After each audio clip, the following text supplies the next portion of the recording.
Welcome to Penguin Chats, a Clark College production. I'm Rhonda Morin.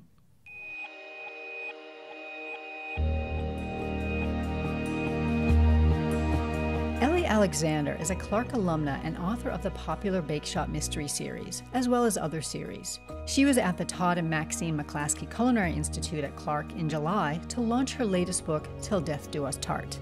The event featured a question and answer session with Alexander and Professor Allison Dolder, lead chef and head of Clark's Baking and Professional Pastry Arts program. Alexander shared some of her writing tips and tricks, such as decorating her office in the season that the book she is writing is set in. Meanwhile, Chef Dolder shared a no-fail chocolate ganache recipe. We recorded the July 17th session in Geyser Student Center before a live audience. We begin with an introduction of Chef Allison Dolder, who is also a Clark alumna.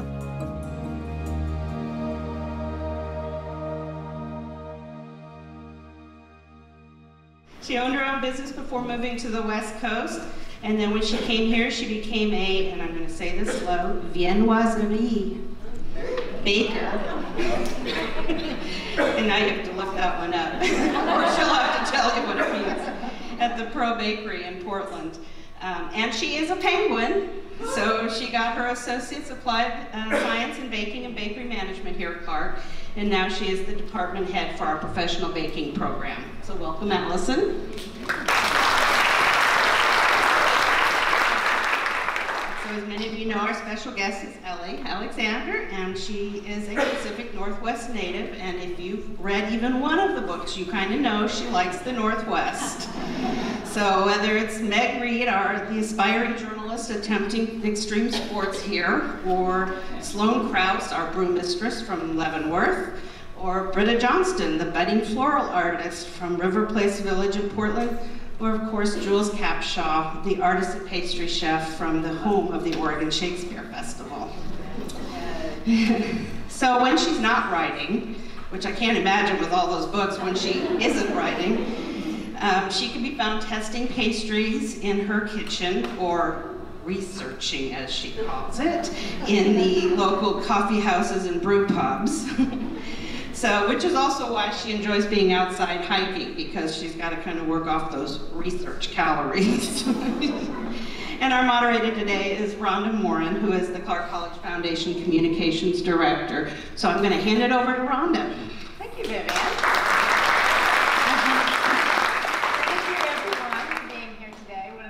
I do want to let you know that we're doing a live to tape today. We have a podcast series called Penguin Chats through Clark College Foundation, so we're going to tape this today. So we'll also have a radio audience as well. So it's not live, but we're taping it to then broadcast later.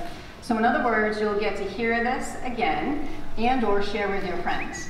I encourage you then, you have some brochure things on the table. That's how you can, that's how you can actually sign up to make sure you get our e-newsletter, and I can make sure that you get the link to our podcast. So that's where you would go to make sure you get up sign on to our list in order to do that.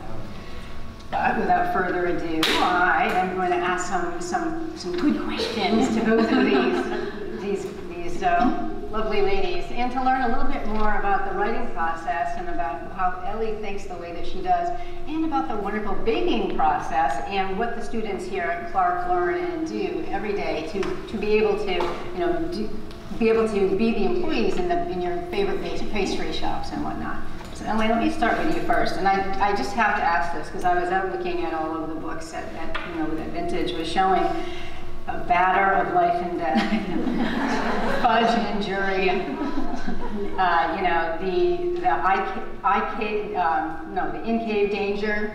Okay, you know where I'm going here. Like, where do you come up with these titles? I know.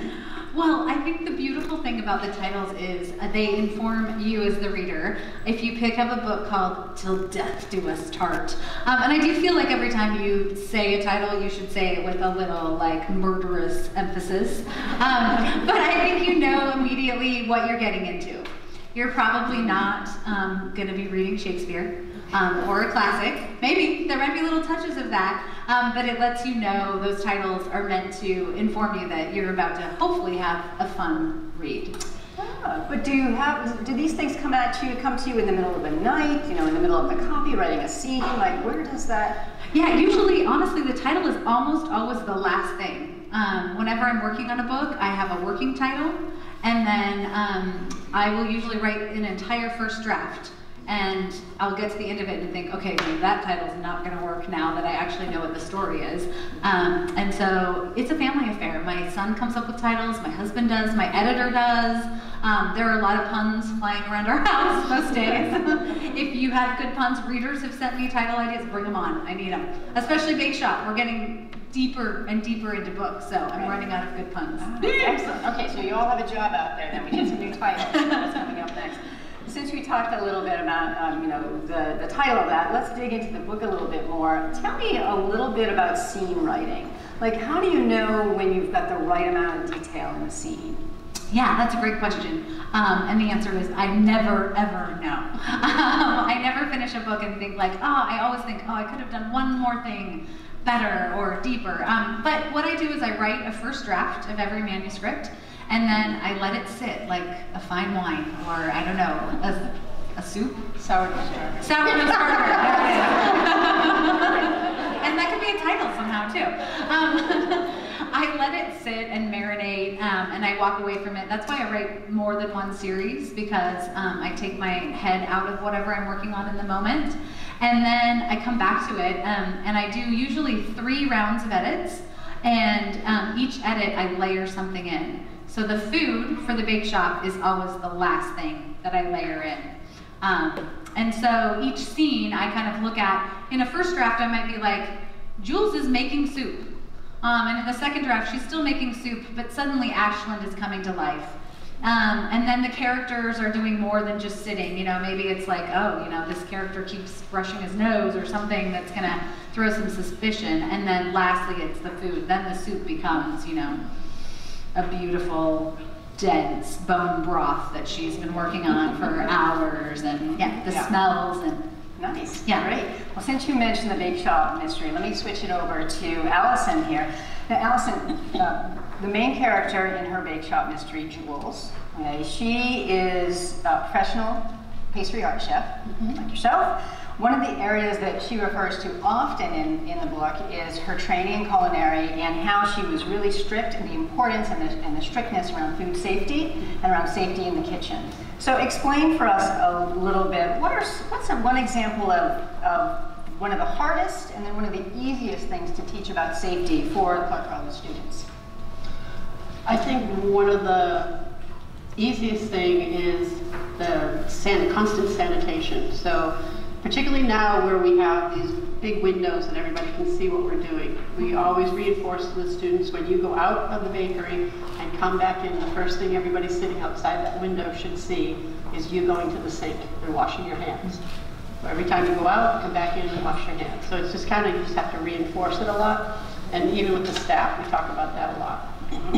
Are there particular or are there easy ways to avoid mishaps in the kitchen? Are there things that you tell students are easy to avoid? Yes, so knives are a big thing. Ooh, those are good for Ellie. Good for me. They're not good at it for That's fiction. Yeah. And I joke with the cuisine instructors that you really shouldn't give bakers knives because they're not used to handling them. But our students are really good, and we talk a lot about, if you're walking through the bakery, the way the knife is held at your side, blade back, point down, and you tell it every time you're walking around, you say knife, knife, knife. You repeat it so you're not sneaking up on someone with a knife, or someone doesn't hear you and turn around. Yeah, right. She's getting on. I know. I was getting on there. How do I sign up for the podcast? Yeah, right here. Okay.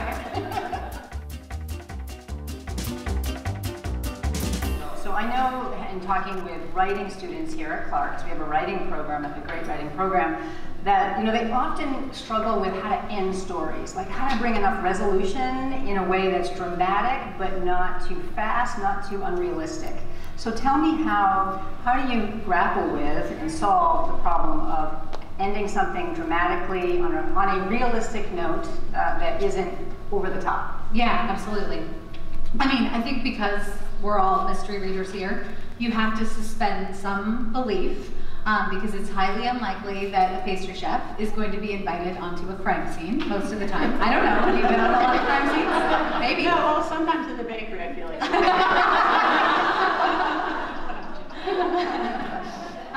You know, so there is some level, of course, of believability. But in my writing, I try to make everything be as real as possible, especially from a character standpoint. And when it comes to ending a mystery, the gift of a mystery to readers is that you have the same opportunity that Jules or anyone else in this room has to solve the puzzle. All of the clues are embedded in the book. There are red herrings that may take you the wrong way, hopefully, but you have that same opportunity. And so I always work my way backwards when I write. So I start with the final point, and then I start with the body in the beginning. So, and then I work my way back. And I do that when I outline initially, and that really helps me know like where I'm going with the story. I also give myself permission that sometimes it changes, because I'll get to the end of the book. I've had this happen 2 or 3 times, where I've known who the killer was, I thought I had the perfect motive, and then I decided they just weren't a match for being a killer. So then sometimes you have to rework things, but yeah. Rework the killer. Rework the killer. So Allison, we're still going along with Bakeshop Mystery because apropos being here at the Todd and Maxine McClaskey Institute at Clark College, but in Ellie's Bakeshop Mysteries, she does a lot talking about trends in coffee, trends in pastry arts. So is it important for you as an instructor for Clark College to keep up with the world of trends? And if so, how do you do that? We like to go out to a lot of different bakeries and cafes. Research! See? It's legit. There's research. Faculty does a lot of research. Our barista instructor has amazing knowledge about coffee. I'm not a coffee drinker, but she's bringing me around. She's training me. It's all very interesting, and it's so in-depth. There's so much more to it than I ever realized. Yeah, and I too have to admit I'm also not a coffee drinker, and to have read, I know it's terrible, and to have been reading, your Bakeshop Mysteries, Ellie, and realizing that you can put pepper and hot sauce and all of these other things, and so wow, it's wonderful just to think we can do all these things with coffee, and it can be so creative. So the same question goes for you, Ellie, though. It's in the vein of research. Tell me a little bit about how you do research. Yeah, fortunately I've never seen a dead body, so that's good. That's all fiction. I do spend the same amount of time probably in coffee shops, watching people. When I was working on the very first book in this series, a couple of you may have heard this story, but it's my favorite story to tell because it's true. I was in Ashland, and I was at a coffee shop in Ashland, and I was just watching and observing what the staff was doing, what the baristas were doing. There's a pastry chef there who was running up and down the stairs with trays of heavy pastries, and this woman came in and cut the line, and she was horrific. She started yelling at the barista and telling him if her coffee wasn't 180 degrees, and she was just awful. And so I was sitting in the corner kind of taking notes, and I thought, well, you can die in a book.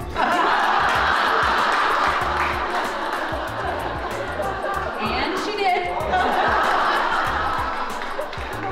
So the moral of the story is, be nice to your barista. You never know who's listening and taking notes in a corner. She became the victim in Meet Your Baker, Nancy Hudson. If you can envision in the next Ellie Alexander book that we have Jules coming to speak to teach a special course at Clark under Professor Allison Dolder about let's say ganache or perhaps truffles maybe, and we are going to be in the, and this is where the audience comes in. Your name is here, cake room, okay? Something goes terribly wrong, and we find a Clark College Foundation staff member frozen in the your name here, walking in the freezer. See where I'm going? Yes.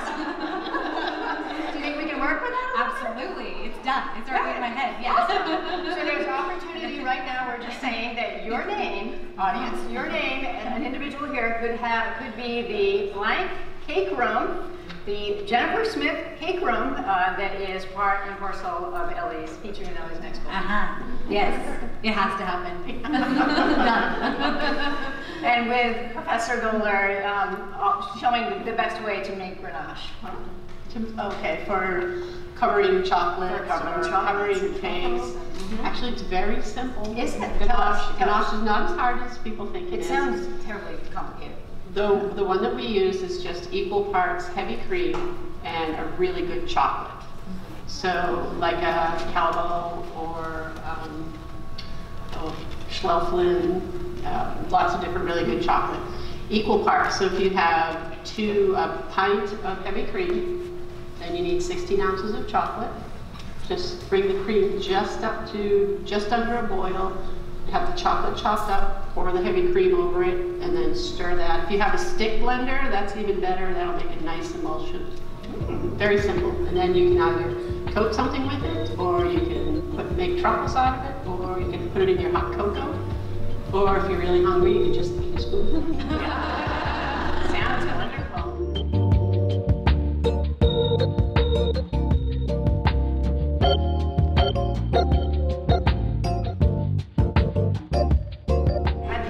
What questions all of you have out there, so I'm going to ask Vivian and my other colleague Erica to come up with some microphones. If you have a question, raise your hand. Remember we are live taping this, so we do want to make sure that you wait to speak into the mic. I keep seeing the penguin up there with a paddle, and wouldn't he be a great murderer? Because he would be in disguise. He could give the guy, the poor victim, a good whack alongside of him again. And then just leave, and nobody would be any wiser because he's just the mascot. You know? So that is Oswald, Clark College's mascot, and so now you have a name for that too. But thank you. Wait, would you like to take a note? I do. This entire event is just a new book in my head. Yeah, and you would never know. He's in costume. Yeah. Yeah. So my question is, you have 3 active series right now. How do you balance writing 3 series at once? Yes, that is a great question. There's a lot going on in my head, I think, is the problem. With 3 series, I have a lot of characters that are like banging for airtime, I think. Actually, for me, writing more than 1 series expands my creative energy. Like I talked about briefly, I'm never working on the same book at once. I'm always fully immersed in whatever world I'm working on. At the moment, I'm working on the next Bakeshop book. Not the next one that comes out, but the next one after that, actually, because of the publishing schedule. So you will all know, my Vancouver crew will be the secret group that knows I'm currently writing a Christmas Bakeshop book. I know, in July. Which is not ideal. I'm making Christmas cookies at home. I'm sweating and imagining Jules in front of a crackling fire. It's a little stretch, but that's okay. So whenever I'm working on a series, my entire office becomes that world. So my office is going to be covered in Christmas right now, and Ashland, and beautiful Christmas cookie cutouts. I have playlists for each character, Spotify playlists that I listen to get in each character's head.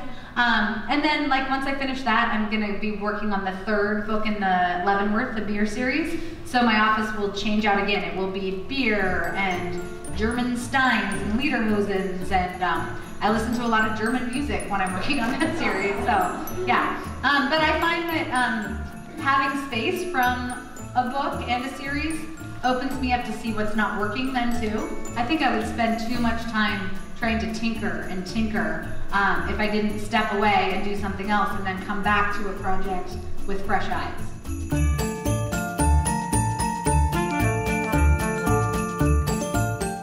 Professor, just what are the pros and cons that you've seen with your program, with all of the reality TV programs based on That's a good question. based on baking and culinary in general? Right, just in case that wasn't heard, the question was, what are the pros and cons given the reality TV with the profession today and how you teach? Well, we have something when we have students that will come in and say, I saw this on Pinterest. Or we have customers come in and say, I want to get these cupcakes, and I only want to pay $1.50 for them, and it's a $12 cupcake. So I'm like, Pinterest. Some great ideas, but they don't always translate into the real world. And I did upset a student once because I was telling them about an episode of The Cake Boss, where they had a 4-tier cake and they had to take it downstairs, and they lifted it up and they tipped it, and the whole thing went down the flight of stairs, and I said, it was completely scripted. They were, what do you mean, that's not real? No, nobody who builds a cake like that is going to do that to it. So seeing all that on television, it's great. It's done wonders for our industry. Bringing all the students in, it's brought a lot of interest to the industry. People are so much more interested in cooking and baking now, which is great because we're all really passionate about it. We want everyone else to be passionate about it. It's just balancing that line between reality and television. Oh, we'll have our cake and eat it. Oh, we'll have our cake and eat it too. Oh, we'll have our cake and eat it. Oh, we'll have our cake and eat it too. I'm a newbie. What is your real name? You go by Ellie here and it's Kate somewhere else? Yeah, I have name issues. For sure. People know me as Ellie and people know me as Kate, so I have just learned to answer to both. My real name actually is Kate, and if you look in the copyright page, you will see Kate Dyer-Seeley writing as Ellie Alexander, because in reality, Ellie doesn't exist. My funny story that I always tell about that is I was in Ashland the first time when Meet Your Baker, the first book, came out, and I was walking down the street in Ashland's a small town, and someone was behind me saying, Ellie, Ellie, Ellie, and I'm oblivious because at that point I did not answer to Ellie, and my husband nudged me and he was like, she's talking to you, turn around. But now if you call me Ellie, I will answer and be like, hey, how are you? Yeah. Great. So it's good though. Authors often have a couple of different names depending if they're writing, they're writing something that might be off color or completely different genre or something, so that they have an opportunity to sort of get out of their shell, if you will, right? Exactly, yeah, that happens a lot. And then in fiction, a lot of times for me, it's just because I write for 2 different publishing houses, so one house already kind of had my name, so it's kind of fun. That's great. Yeah. So we have time for one more question. Looks like something in the back here from the audience. Okay, so my question, because I actually had a couple, you stole one, just so you know. You mentioned how you had the quick story for your 2 characters, and I was curious, have you ever considered writing a story for maybe Sterling, and maybe Andy as well, because we've seen them in the workplace so often, but I'm like, I want to know more about Sterling. So have you ever considered that, maybe to expand on their friendship a little bit, if they have any? Is it happening? Well, I will tell you, my editor for this series has a huge crush on Sterling, and she wishes that he was real. She's like constantly on the dating scene in New York. She's like, I just need a Sterling in my life. I haven't thought about a spin-off book, but the gift of writing a long-running series like The Bakeshop is that as I continue to write, each of the secondary characters are getting more airtime. So until Death Do Us Tart, you're gonna meet Lance in a different way than you've ever met him before. In fact, fun fact, this is the first time you'll learn his last name. And so in the next book, Live and Let Pie, I know, you can move, it's okay. It comes out in December. Andy is going to get some more airtime. So it's been fun to have the cast really come to life, and not just Jules and Helen, some of the key characters. Yeah, nice. Great. Well, thank you very much, everyone. So tell me, where's the best spot in the kitchen to hide evidence, Allison? The freezer. The freezer. And it's also a good place because we tell the students, if you're going to cry in the freezer, take a mop. Because it's a good place you can go and scream and no one can hear you. Excellent. Perfect. So maybe there's a freezer in the future somewhere. And then for you, Ellie, what is your guilty pastry pleasure? Oh, Is there a favorite? There is always a favorite, but it's always whatever's in season. So I was eyeing the lemon tart up there. Yeah, I'm trying to, yeah, okay, yeah. Those are delicious for sure. Yes, well, thank you both. We very much enjoyed this conversation. It's been excellent. Ellie Alexander is a Clark alumna and author of the Bakeshop Mystery series. She and her fans joined Clark pastry chef Allison Dolder at Clark's McClaskey Culinary Institute to celebrate her latest book, Till Death Do Us Tart. The McClaskey Culinary Institute is open Monday through Thursday during the summer from 8 a.m. to 5 p.m. We offer pastries, cookies, and breads, as well as a full breakfast and lunch menu. Visit clark.edu and put the word dining in the search area to see all of the dining hours and a menu. Thank you for listening to Penguin Chats. I'm Rhonda Morin.